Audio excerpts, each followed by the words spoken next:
listening to Party Time, My Golf Story with Kevin Walsh and whatever special guest he has today. You can check me out on episode 9 of the podcast. Today I'm wearing Grayson clothes while I'm out practicing because I believe in look good, play good.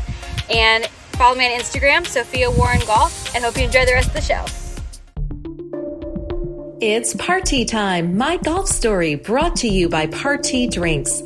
Classically designed golf drinks for golfers by golfers.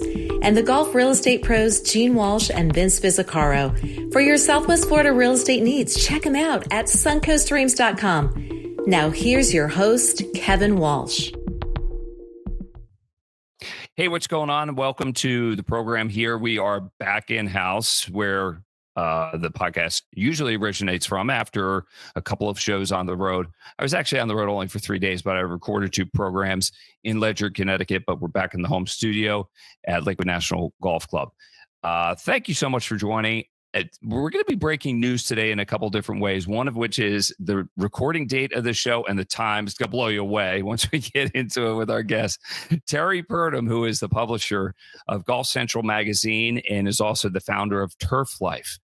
Golf Central magazine, we'll get into the genesis of how it started, what it is, what it hopes to accomplish, and what exactly is TurfLife. We'll get into that. And who is Terrie Purdum? Don't you want to know? Talk about a sonic boom, a pioneer, a survivor in many ways, and a very strong female presence in the golf world. Terrie Purdum. Before we go any further, would you do me a favor, if you haven't done so already, subscribe to the podcast and like the podcast, because the nerds at Google, at YouTube, at Spotify, and everybody else, they love that stuff. And that's important to our title sponsors. Speaking of that, big thanks to Party Drinks. If you're looking for a drink alternative on the golf course, try a Party.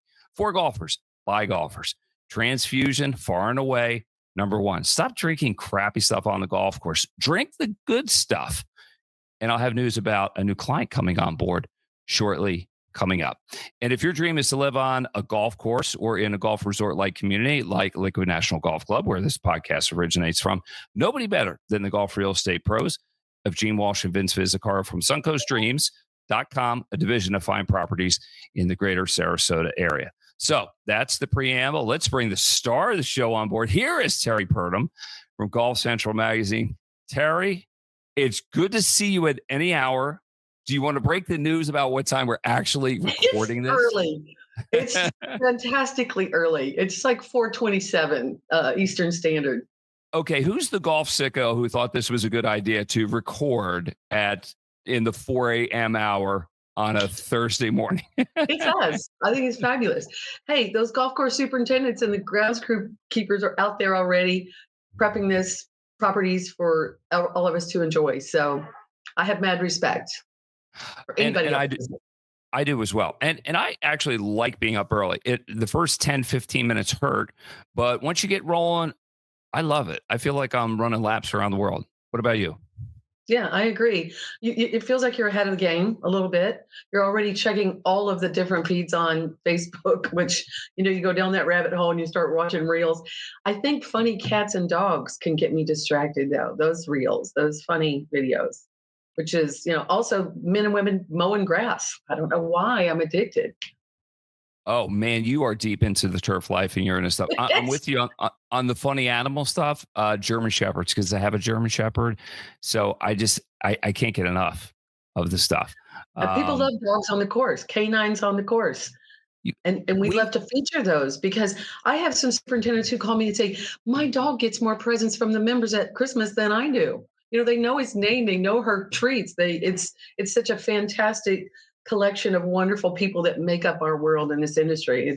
And dogs are part of it. So no question about it. If there's a better place than the golf course for a dog, I don't know where that place would be. In fact, 2 of the clubs that I caddied at up north, Wellesley Country Club and the Country Club in Brookline, all the superintendents had dogs. The dogs were along for the ride because the dog feels like every dog wants a purpose, right? The dog feels like it's going to work. It's hanging out with its owner, its handler. And then the members, the golfers, they love seeing a dog because so many people have dogs. I love that. But take me back to the roots. I look at you and what you're doing in Golf Central magazine. Number one, you're a pioneer. That's how I look at it. And a survivor. Not many golf magazines still in print, but take me back to the beginning. How did this all start? Like most of my stories, it was a man. I had a business with my ex-husband for 14 years. We actually owned a franchise called Solar Graphics. Richard Purdum and I developed this very cool concept of energy-saving window designs with window film. More his concept than mine. I just came in as the marketing end of it. And when I left that marriage and that business, I was like, I love marketing. I like showing people how to help promote their businesses because I was doing storefront windows for people. And I got into it's kind of a lawn and landscape marketplace magazine, learned all about the turf industry and all the equipment that it takes, the irrigation, the chemicals, the John Deeres, the Kubotas, all those people that are in that industry. And then got into the turf world, turf grass industry, then lifestyle, started working for a Florida retirement lifestyle magazine. And I had a blast. I was traveling all over the state of Florida, going to all these active adult communities. And guess what? The number one amenity, golf, security, fishing. So anglers and golfers, all the same. They love that community style. But when I started feeling like I wanted to get into golf a little bit more, and I opened up a golf shop in Winter Park, Florida, and moved out of the St. Pete area. And it was, I'm going to buy some advertising. Is it Orlando Sentinel or Golfer's Guide? But I'm already publishing all magazines with these people. The name of the business was Profit Makers. So I could take on any program for any tournament and help, enhance the revenue streams there. And then we would do, just regular publications too. I rep a lot of different magazines just on my business. And I said, I'm doing this. Why don't I do it for my company for Golf Addict? And had a couple thousands in the bank. And I decided to go ahead and do my own because Orlando Sentinel was ridiculous money, the cost. And we kind of figured out from the people who would come in the golf shop what would be cool ideas. And they'll tell you if you ask, old guys coming in after 18 holes. Hey, Mr. Jones, what's a good idea for a golf magazine that would be fun? Is Cart Girl of the Month okay? And they would go, some people would go, oh, no, that's too sexist. You can't do that. And then 80% of the people said, oh, my gosh, they deserve that, the feather in their cap. So that's how it all started. I had no idea. Well, no, I mean, that's fascinating. I was kind of anticipating that, like a lot of people, you start golf at a young age, somebody put a club in your hand, but it almost sounds like the business end of it led to the golf end of it. But whatever, you're in the middle of it. How's it going? How are you surviving when we see so many golf magazines going out of print, everybody going online? You've done that too. That's necessary, but you're still beholden to print. Well, it's, what, I can tell you the only reason that there's a success story in any golf publication is to keep publishing. And the only reason I keep publishing is because I have an amazing staff. I am so grateful. I wake up every day with gratitude for the people that make this happen. And I'm talking about stuff that we've been through. My editor-in-chief, Shannon Coates, everybody knows Shannon. If she plays golf or not, if you're in the golf industry and you don't know who Shannon Coates is, there's something wrong. If you're in a PR firm, an advertising agency, and you make this happen, you know who Shannon Coates is. She's been with me. It'll be 24 years on the 21st of June. And then Milan Cable, my designer, she's been with me 24 years. We have consistent writing people that, when they're good and they like it and they stay with it, they just stay and they want to make it happen. It's like a little, I don't know if I want to call it a family, but it is, because we all love each other and we survived hurricanes, 9/11, losses of some of our favorite people that have been on staff. We've learned so much together. And when you survive what the people who went online, I used to go, oh my God, that's so lazy. And I got a little obstinate redneck in me sometimes. That little girl comes out and says, I can do this better than, you just want to do it. And so we're always going to print something because the people who are featured want a hard copy. And I have a hard time telling people I can help them with just the online presence without handing them something and seeing it in golf goodie bags for charity events. We love that distribution. That's been a really cool thing for us to learn over the 26 years. Don't just throw magazines out at a pro shop or men's locker room. I don't go in the men's locker room most of the time and distribute, but I'll send somebody I'll stay in Calvin. But yeah, we learned that if they want a prize for the tournament, goodie bags are always the best place. And then you bump the sponsors in the feature after. We cover more charity golf events than any publication in the country. And oh, by the way, the only woman published golf magazine in the world for 26 years. Good for So you. Terrie Purdum is our fun. guest here.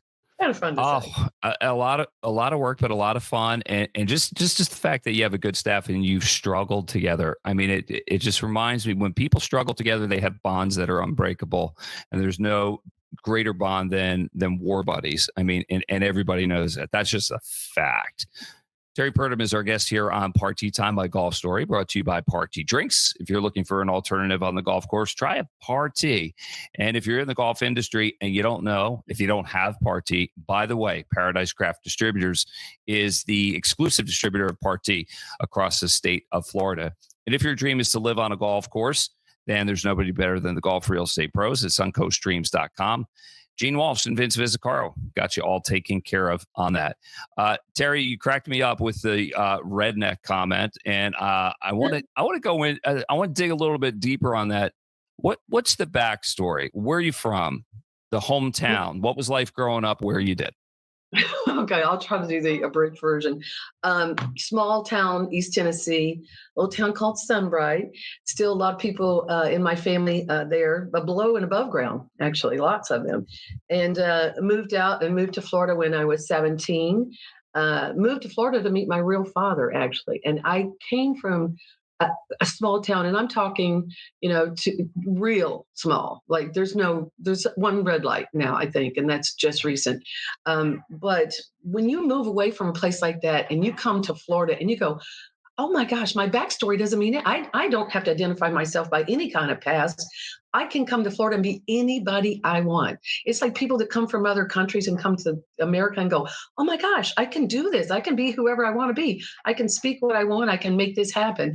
And then moved to Florida at, like I said, 17, and absolutely fell in love with the beaches and, listening to Jimmy Buffett. And oh my gosh, it was heaven. You could just, everything was right there for you to do and make and to be enterprising. So that's how that story was. But you had to get after it. You had to start earning really quickly, and you're highly motivated. And there were a number of reasons for it. Why don't we get into that? Oh, you mean, okay. So I was a very young mother, and I attribute that to half of my gumption. My daughter was born when I was 15. It's crazy that she's only 15 years younger than me. We're like sisters sometimes. And she is an amazing person for all kinds of reasons. We grew up together. But when you learn that you're going to have another person to be responsible for at that early age, you have to go to the PTA meeting. You have to have the clean house and the clean car and the food and the look right and the dress right. And you've got to make that person see the best of the world so they aspire for that. So you really got to get it. And I mean, anybody that thinks that getting pregnant at an early age is doom and gloom, nay, it's just the opposite. It's what should motivate you to be and show and show up and show out and be the best you can for that person. And I think that's kind of what, motivated that. If that's the story that, and I know some people know, and then some people were like, oh my God, that was horrible. It wasn't. It was wonderful. It was the best thing that ever happened to me. I'd probably be living under a bridge, eating out of a dumpster, or on a pole somewhere at the Pink Pony Club if I hadn't had a child at an early age. That's it.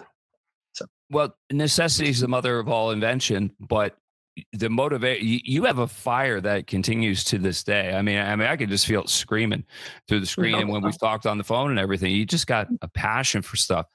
Let's talk about the golf. Like, when did you start playing? How did that happen? And you got pretty good pretty fast, didn't you? Yes, I did. And I tell you what, it was in my 30s. And when you go, because I twirled when I was in school. I was a twirler, majorette, and everybody played basketball in Tennessee. Pat Summitt. Everybody knows who Pat Summitt is. All the women play basketball. Everybody's basketball. And I saw this game and I went, oh my goodness, you can play outside. Look, you can see the birds and the alligators and the deer and everything that we have out there that's so amazing to share. And I went, that's where I want to be. I want to be on a sport where you go out into the wilderness. It's not like hunting. You're not going out there to shoot something. Yes, I grew up with that and, shot skeet and stuff like that. But the environment and the atmosphere is what I really fell in love with first. It was like, oh my goodness, this is the most sculpted, beautiful landscape that anybody could ask to play a sport on. It's not a court, it's not this little confined thing. And then the architects that the designers that build these courses, they know how to take you there and bring you through. And I love that aspect of it too. Hats off to every architect out there, all of the famous people that I've been able to learn and live and see, and it's just pretty cool. The playing part of it, though. Pardon me? And the playing part of golf and the competitive part, when did that come into the picture? Not really been that competitive with the game. I have fun. I really work this game a lot better than I play it. And everybody knows that I'm, 2009 Amateur of the Year, thanks to the North Florida PGA section and chapter. My other was hanging up there. It's really it was never about my playing prowess, Kevin. It's always been what I did for the industry. And I love that someone will give you an award for what you've done for their, the section in the chapter and elevating them and their people. So my competitive spirit on golf has really been making this magazine help other people promote what they do, promote themselves. Everybody deserves the shine, the shine. That's what we want to think. And then thriving is my letter from the publisher in January was thrive in 25, because I'm always corny and as gay as I can be about, rhyming and something like that. I love it. I love the cornball stuff. But when you tell other people that it's okay to promote themselves in a publication and they realize that they're, like some people, guys will be, oh, no, I don't want to be featured as the golf bachelor. But secretly, then they'll come and go, I thought about it and I should probably do that so my mom's proud of me. So that's kind of what the magazine and the world that we live in helps me do as far as competing, I should say. I love that. The shine. And you mentioned The Bachelor. I want to get into that. The features that you have are, I look at them, I'm like, man, this is ballsy for a golf magazine, but I love it. So you have a bachelor in which you profile a person, and I got to tell you, I've seen the guys; they're handsome as hell. And then you have a bachelorette, stunning. You have a cart girl. What's the genesis behind it? Did you look at it and say, this is kind of a gag? Was it one of the members at your club saying, try this, and you're like, why the hell not? Was this saleable? Oh gosh, no. You know what it was for me? The first time that I went on a golf course and a lovely hostess came up to me, I was at Grand Cypress, I'll never forget. And I'm like, look at this gal out here. And I think the weather was a little inclement at the time, so I was going, and she's out here serving drinks for people who are out here playing this amazing game. And I went, you need to be featured. This is fabulous. And she's like, oh, no, I'm just the cart girl. And from that moment on, I said, no, that person deserves, because the head pros, they always get their heyday. The people who are doing all those other jobs in the industry, they always get recognized. So that young lady needs to be recognized. She's out there, making us all feel good. And when we see her come on now, gotta love the cart girl coming up. And tell me, what has that done for cart girls? Has that boosted their business? I imagine it's help their self-esteem. Yeah. It makes them feel like a rock star. My cart girls, okay? She's going to sign autographs in this copy of the magazine that I make sure they get a bunch of copies. So people ask me, how are the magazines distributed every month? And I like to say, if you're featured in the magazine, you're going to get copies of the magazine if you want hard copies. But those girls, oh yeah, they always say, I love being the cart girl. And the members said, oh, I saw you featured in the magazine. Their moms call us, their grandmothers and grandfathers are like, thank you so much for recognizing her in the job that she does out there. And besides that, they're adorable. And it takes all kinds, Kevin.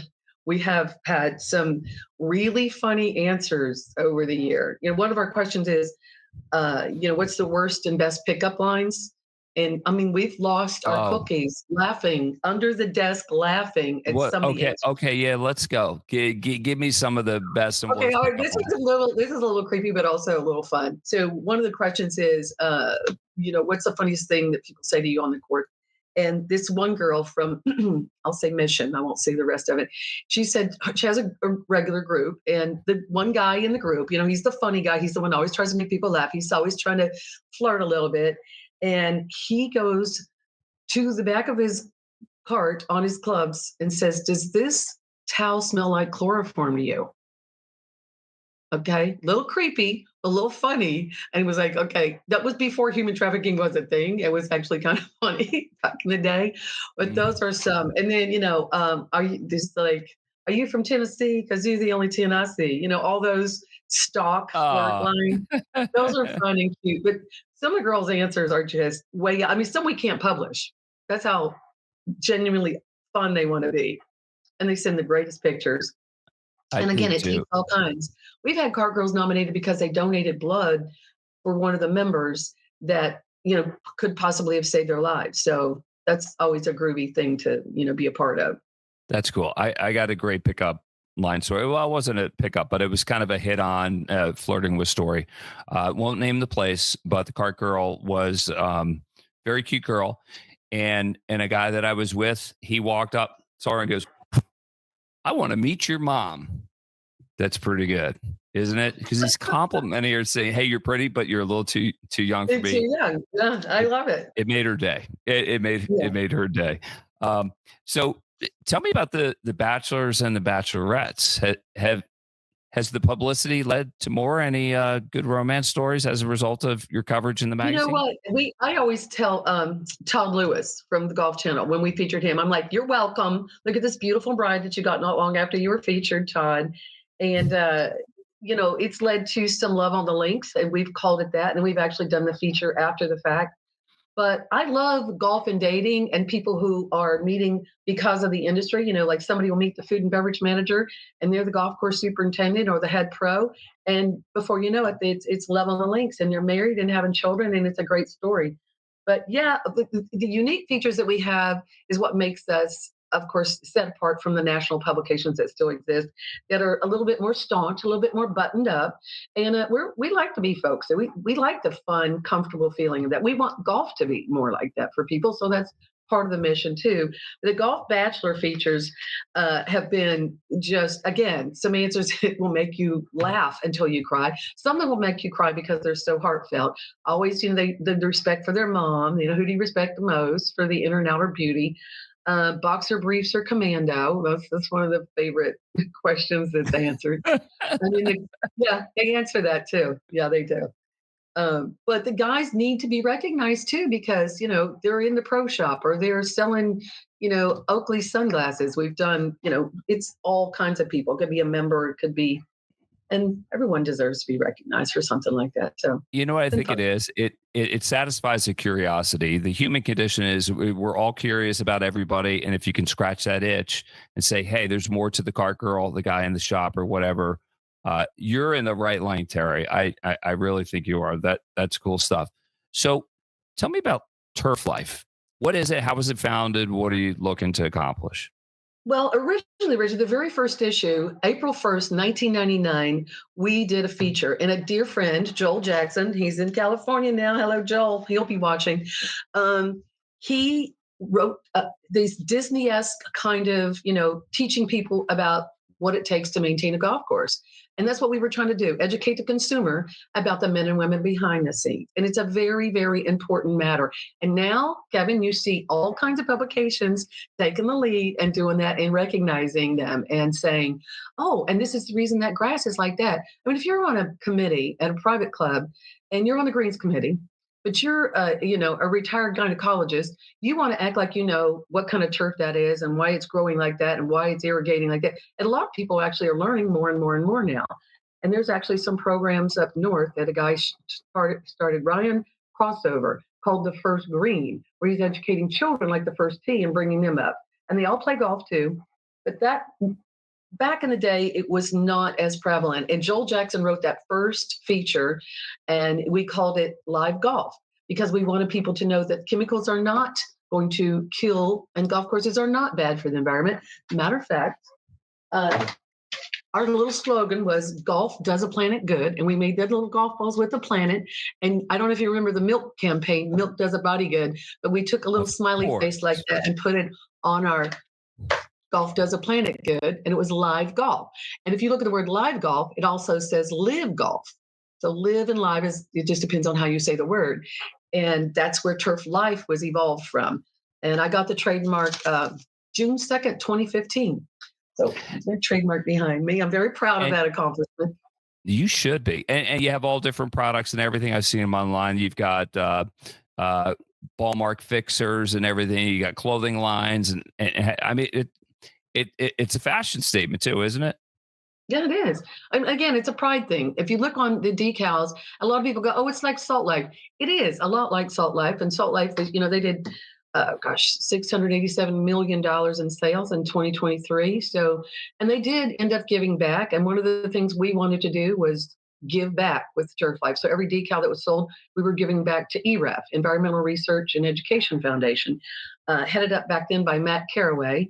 And now the decals are a part of life. People put, my kids, I don't know, the student of the year or something like that on their car. Or if you're a Marine or whatever you want to tell people driving down the road on your car, you'll put a decal on it or on your cart. Or, I mean, it's on my phone case. I love, and everybody has a phone on the golf course. Every maintenance Yes. person, irrigation people. And this is such a clicky, wonderful world, this turf life. It's not just golf, it's equestrian. Did you know that the equestrian sports are considered a turf sport? I didn't before I got the trademark. I figured that out. And the turf club is where they go after the Derby, synonymous with bourbon and champagne. So I like that part of it. Baseball, football, lacrosse, anything played on turf. Polo, of course, is another equestrian sport. But men and women that maintain those turf surfaces, people that play those surfaces, because those guys don't have jobs if we don't play those games. And it all goes Exactly. together. So And yeah, we do have a lot of stuff. And if they go to turflifeclub.com, which by the way is on your banner down there. Thank you so much, Kevin, for doing that. I'm so yeah, grateful for this. let me show that again. Oh, come on. Come on. You're good content. You're a great guest. I knew you'd be a fabulous guest, and you have been. Terrie Purdum, by the way, is the publisher of Golf Central magazine and also the founder of TurfLifeClub.com, scrolling across the bottom. Fascinating person. So tell me a story. Give me a couple go-to stories about people in the industry that we would know, professional golf or whoever it is, that just Okay. always go over well when you're having a cocktail or something, and somebody's like, "What? Wow." It's Let's the hear it. easiest one, Kevin, and anybody who's met him is going to tell you the way he made you feel, and that's Arnold Palmer. He changed. I'm so green. I know nothing. I'm just like selling and doing and promoting advertising and putting this, thing together, gathering content. And when I saw him the first time, and I saw Arnold Palmer reading my magazine, and he was looking at the Cart Girl page, and I said, "What do you think?" And he turned to me and did one of those thumbs up guys. It changed my life. I was like, God, Robert just gave me a thumbs up because of my little. And then, I got to talk to him on a regular. He knew me and he was so genuine and so cool. He would talk to the maintenance people and the staff people just Yes. like he would talk to Jack Nicklaus. He was such a cool person. The way he made you feel, and which, by the way, I have a friend who's doing a composition, hopefully composing a song, the way he made you feel. I won't tell any of the lyrics, but it does have, tee it up in the cup because of the Arnold Palmer iced tea. Some of the lyrics that we're thinking, anybody who wants to call in your show and give us some lyrics, or because he does deserve a song named after him, and it should be played everywhere all the time. So, especially Bay Well, Hill. we have a drink that essentially is an Arnold Palmer. It's the half and half. It's lemonade and iced tea. We just can't call it the Arnold Palmer. There are plenty of others that have that, but Party has its own version of that. Terrie, we're getting winding things down a little bit, and I got to bounce because I got to go on a loop Okay, a little bit later. How important? Profound question here, and I'm sure there's a profound answer. How important is golf to you in your life? I wake up every day thinking about how this industry is what it is. Some stats on this. I don't know if you read the National Golf Foundation stuff that came out. The charitable function of this game is like no other. It's unrivaled. Up 18% last year. $4.6 billion was raised via the game of golf. And that's just the ones that we know about. Those aren't every little tournament that raised money to help somebody. So that's the aspect. I'm not going to be a nurse. They don't let you drink at lunch. I'm not an MIT engineer grad. My job is to create fun, but it's philanthropic. Our tagline is turf, travel, philanthropy, lifestyle, because this is the givingest game out there. So it is important. like I said, I'm not going to be saving lives. If this is the best I can do, if I get hit by the bus tomorrow, I'm going to be okay with what we've done, what we've accomplished to help, create charity events. And may I, real quick, before we have to go, Of course. I'm going to pimp the brand a little bit. We are doing a subscription drive, and there's a barcode that you can find right there. And we're giving away these awesome Max golf balls bags logo. They got this really cooler concept on the inside, and we have this penned product, which is first class. These people are from Maine. I think that's where Partee is also, right? Partee is distributed. It's made in Medfield, Mass. Then it's shipped down to Florida, but it's all New England. That's the way we look at it. Yeah, it's New England, and these cats are from there too. Unbelievable, young, innovative. So this is the Spark speaker. You can see it's got the TurfLife logo on it. So for everybody and it's free to subscribe to the magazine online. We are trying to, like the answer to your question earlier, the online presence is bigger than the print right now, Kevin. It has to be. So we're growing that and growing it. We have this sound stick, which is a Mac Daddy speaker, and all of this stuff is magnetic, so it goes on the golf cart. And then, pardon me for turning, the penned rangefinder. And this one was number one of the show at the PGA show this year. So the golf bags, all this stuff we've given away, oh my gosh, thousands and thousands of dollars worth of stuff in the last 3 months for just people that subscribe. Oh, I got time for a cute story? You do. Let's get okay. Yeah. So stick that landing. Resort, pardon me? Stick that landing. We are at Reunion Resort. Shannon Coates, my editor-in-chief, who I love so much. Oh my God, I can't say enough. We're at Reunion Resort for our 26-year anniversary party, meeting with Paul Barrett, the marketing dude down there. And there's this table of like all these beautiful women, a beautiful African-American group of women that are just having fun. They're all dressed and they look so cool. So my go-to was always to go over and say, hey, let me take a picture of you ladies all together. They couldn't have been more excited. And I said, I've got this speaker. So if you've got any kind of party competitions or anything you're running, all I'm asking you to do is subscribe to the magazine. Before I could get the words out of my mouth and get the pictures, they're on their phones subscribing to the magazine. 12 women across the country are subscribing. So their feature is going to be in the next issue. And they got one of the dark speakers to give away at their game night during their stay at Reunion.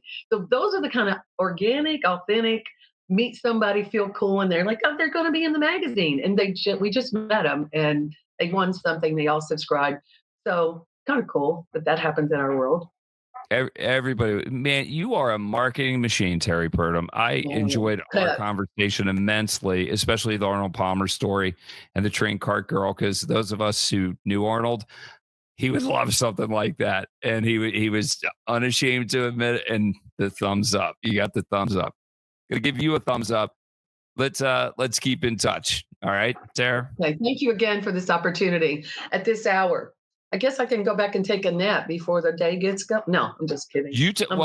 While you're taking a nap, like do a double nap, like on my behalf, so I'll vicariously take a nap with you. I guess I'm on the road. I got to get out of town here, but really enjoyed it. You're a fascinating person. Thank you for all you do for the golf industry, and keep charging along. Keep shining. All right, we're getting Partee on the carts. Yes. Yes, love on the cart. The cart girl Partees. Yes. Right. Terrie Purdum has been our guest here on Partee Time, My Golf Story, publisher of Golf Central magazine and also the founder of TurfLifeClub.com. For more information on her, check her out online. Very easy to find. And a big thanks to our title sponsors, Partee Drinks. Looking for an alternative on a golf course? Try a Partee. And a big thanks to the Golf Real Estate Pros of Gene Walsh and Vince Fizzicaro from Suncoast Dreams. .com, a division of fine properties in the greater Sarasota area. For Terrie Purdum, I'm Kevin Walsh. We'll see you again next time on Partee Time, My Golf Story. You've been listening to It's Partee Time, My Golf Story, brought to you by Partee Drinks. Classically designed golf drinks for golfers by golfers, and the golf real estate pros Gene Walsh and Vince Fizzicaro. For your Southwest Florida real estate needs, check them out at suncoastdreams.com or call 941-220-4000.